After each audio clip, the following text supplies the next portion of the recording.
Hello, my dear students. Welcome to all of you. I hope all the preparation is going well. तो first of all welcome to in my channel again. Shubh chemistry में आप सब लोगों का स्वागत है। और आज का जो हमारा टॉपिक है, एजेंडा है, वो है एल्डोल कंडेंसेशन। बहुत ही इंटरेस्टिंग और बहुत ही लेंथी टॉपिक है। इसे मैंने पार्ट 1 और पार्ट 2 में डिस्क्राइब किया है। फर्स्ट बेसिक इंट्रोडक्शन आज हम डील करने वाले हैं कि कंडेंसेशन का जनरल मतलब वही है गाइस कि जुड़ना, और एल्डोल यानी एल्डिहाइड या कीटोन। तो स्टार्ट करते हैं आज का lecture, but before like subscribe the channel. Okay, let me start. First one, what is aldol condensation. तो एल्डोल का मतलब है एल्डिहाइड या कीटोन, है ना, कार्बोनिल कंपाउंड की इंपॉर्टेंट रिएक्शन है। कंडेंसेशन यानी आपस में जुड़ जाएंगे। तो जब भी two carbonyl compound are combine, है ना, दो कार्बोनिल कंपाउंड ये होंगे लेकिन वो कंबाइन होंगे किसकी प्रेजेंस में, हमेशा डाइल्यूट बेस। अब बेस NaOH या KOH हो सकता है, और इसी प्रोसेस को हम क्या बोलेंगे, एल्डोल कंडेंसेशन बोलेंगे। लेकिन कंडेंसेशन के लिए कहा है कि टू कार्बोनिल कंपाउंड, क्या वो कोई भी कार्बोनिल हो सकते हैं? नहीं, alpha hydrogen must be present in carbonyl compound, यानी वही कार्बोनिल कंपाउंड जिनमें क्या होना चाहिए, अल्फा हाइड्रोजन होना चाहिए, वही क्या देंगे, कंडेंसेशन देंगे। और किसकी प्रेजेंस में देंगे, डाइल्यूट बेस। डाइल्यूट बेस याद करना बहुत इंपॉर्टेंट है। अच्छा, अब क्वेश्चन आता है कि अल्फा हाइड्रोजन हम कैसे पहचानेंगे। कार्बोनिल कार्बन का जो कार्बन होता है वो गाइस sp2 होता है क्या? तो sp2 के बगल वाला हमें कोई भी कार्बन दिखे जो क्या हो, sp3 यानी सिंगल बॉन्डेड हो, वही हमारा क्या होगा, अल्फा कार्बन, है ना। अब अल्फा कार्बन पर जितने हाइड्रोजन अटैच होंगे वो सबके सब क्या हो जाएंगे, अल्फा हाइड्रोजन हो जाएंगे। तो वही कार्बोनिल कंबाइन हो पाएंगे जिनके पास अल्फा हाइड्रोजन। गाइस ध्यान रखना, note alpha carbon, alpha hydrogen present होना चाहिए। तो आई होप बहुत सिंपल डेफिनेशन थी कि एल्डिहाइड कीटोन जब अल्फा हाइड्रोजन प्रेजेंट होंगे तभी कंडेंसेशन देंगे। और कंडेंसेशन हमेशा जब दो लोग आपस में मिल रहे हैं तो डबल होंगे क्या? तो कंडेंसेशन जैसे ही दिमाग में आता है, नंबर ऑफ कार्बन बढ़ने चाहिए, यानी कि मॉलिक्यूल बढ़ना चाहिए।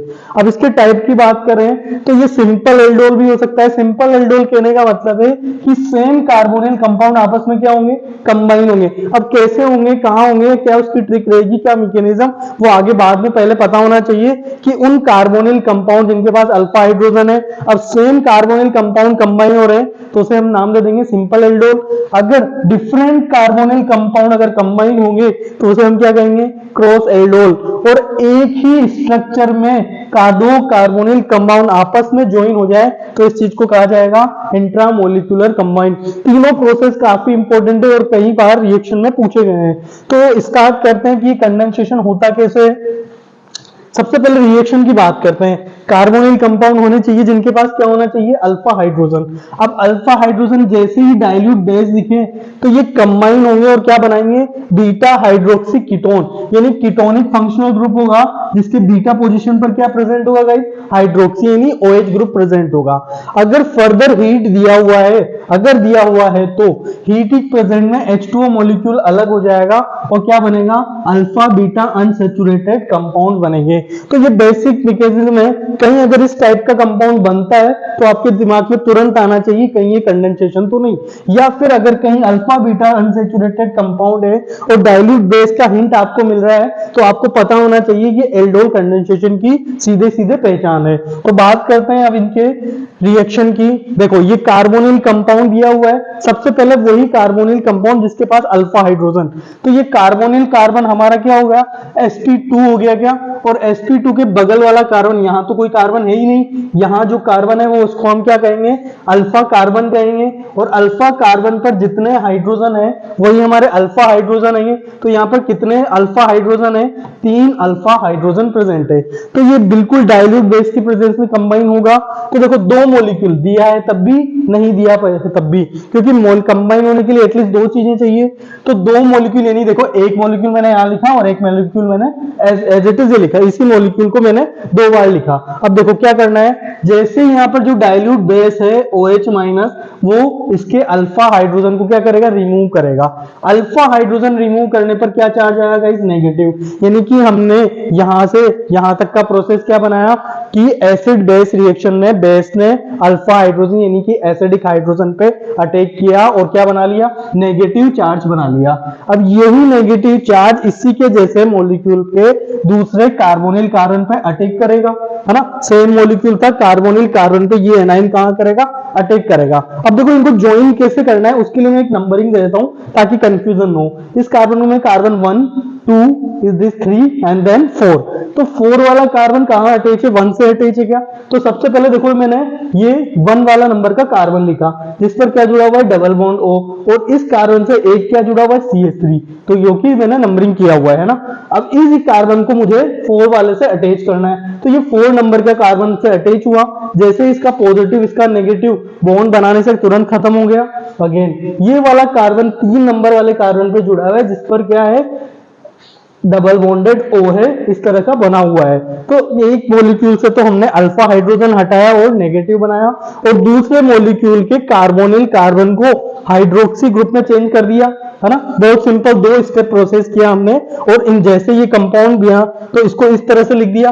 अब क्योंकि हीटिंग प्रेजेंट है तो हीटिंग में ये वाला बॉन्ड इधर गिरेगा क्या, है ना। यहाँ पर प्रोटोनेटेड एल्कोहल बनेगा, H2O रिलीज होगा, कार्बोकेटाइन यहाँ के हाइड्रोजन को रिमूव करके क्या बनाएगा, पाई बॉन्ड बनाएगा। तो बहुत ही सिंपल है, 2 स्टेप में इसकी मैकेनिज्म थी। इसकी ट्रिक मैं आपको बताता हूं कि इतना ज्यादा करने की या घबराने की जरूरत नहीं है। सबसे पहले एक मॉलिक्यूल से क्या करना है, अल्फा हाइड्रोजन हटाना है और कार्ब एनायन बनाना है। Is it very simple. Again इस कार्बोनिल कार्बन को दूसरे, इस कार्ब एनायन को दूसरे वाले मॉलिक्यूल के कार्बोनिल कार्बन पे क्या करना है, जोड़ देना है, और जिस पर हमने जोड़ा है उसके हाइड्रोक्सी ग्रुप को, उसको CHO फंक्शनल ग्रुप को किसमें कन्वर्ट कर देंगे, हाइड्रोक्सी में। तो बहुत सिंपल, जैसे ये 2 स्टेप लगाएंगे आपका आंसर आ जाएगा। अगर फर्दर हीटिंग प्रेजेंट है तो डिहाइड्रेशन के थ्रू हम प्रोडक्ट बना सकते हैं। Is it very simple. I hope ये चीजें आपको याद रहेगी और प्रोडक्ट निकालना बड़ा सिंपल होगा। अब बात करते हैं इस रिएक्शन के जो की पॉइंट्स, ये या इसी पूरी स्टेप में हमारे जो काम की चीज हमें पढ़नी है वो है कि ये कितने स्टेप प्रोसेस है, 2 स्टेप प्रोसेस होगा। स्टेप 1 एसिड बेस रिएक्शन होगी, जब बेस ने कहा अल्फा हाइड्रोजन को रिमूव किया होगा, दैट इज वेरी फास्ट क्योंकि एसिड बेस रिएक्शन फास्ट होती है। दूसरी स्टेप में इनोलेट आयन का अटैक हुआ था, दैट इज न्यूक्लियोफिलिक अटैक, और वो स्लो होगा क्यों, क्योंकि कार्बन की वैलेंसी ब्रेक हो रही थी, और ये स्लोएस्ट रिएक्शन क्या हमारा हो जाएगा, RDS हो जाएगा। या इसे E1CB conjugated base by elimination unimolecular reaction का ये बहुत अच्छा एग्जांपल है।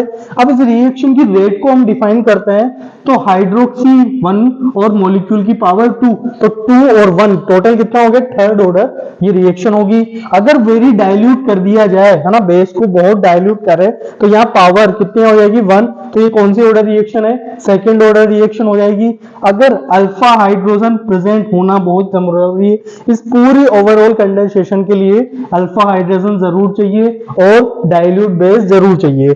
लेकिन अगर कंसंट्रेट बेस लिया जाए तो प्रोसेस क्या होगा गाइस, रिवर्सिबल भी हो सकता है, रिवर्स हो सकता है। तो ये की पॉइंट्स थे इस रिएक्शन के, बेसिक मैकेनिज्म और ट्रिक मैंने डिस्कस की। अब सबसे पहले बात करते हैं, देखो रिएक्शन में प्रोडक्ट बाद में बनाना है, पहले हमें चेक करना है कि गिवन कंपाउंड रिएक्शन देंगे या नहीं देंगे।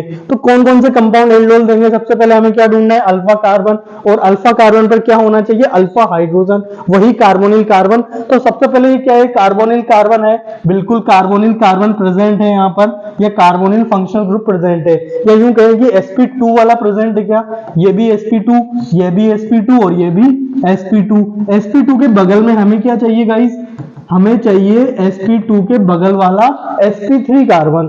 तो sp2 के बगल में sp3 कार्बन है क्या, बिल्कुल है। तो क्या ये हमारे अल्फा कार्बन होंगे, बिल्कुल अल्फा कार्बन होंगे। क्या यहाँ पर अल्फा हाइड्रोजन है, बिल्कुल अल्फा हाइड्रोजन है, इसलिए ये एल्डोल कंडेंसेशन देगा। इसी तरह बात करते हैं यहाँ पर sp2 के बगल में हमें sp3 कार्बन दिखा गया, sp3 मतलब 4 बॉन्डेड वाला, तो 3 और एक 4 बॉन्ड, तो ये हमारा क्या हो गया, अल्फा कार्बन हो गया। और अल्फा कार्बन पर कितने हाइड्रोजन प्रेजेंट है, 3 अल्फा हाइड्रोजन प्रेजेंट है, ये भी हमारा क्या देगा गाइस, एल्डोल कंडेंसेशन। इसी तरह sp2 के बगल वाला ये हमारा क्या हो गया, sp3 हो गया, sp3 वाला कार्बन ही क्या होगा, अल्फा कार्बन। और यहाँ पर कितने हाइड्रोजन प्रेजेंट होंगे, 2, और यहाँ पर भी 2 हाइड्रोजन प्रेजेंट होंगे, तो टोटल 4 अल्फा एक प्रेजेंट है, ये भी हमारा गाइस क्या देगा, एल्डोल कंडेंसेशन देगा।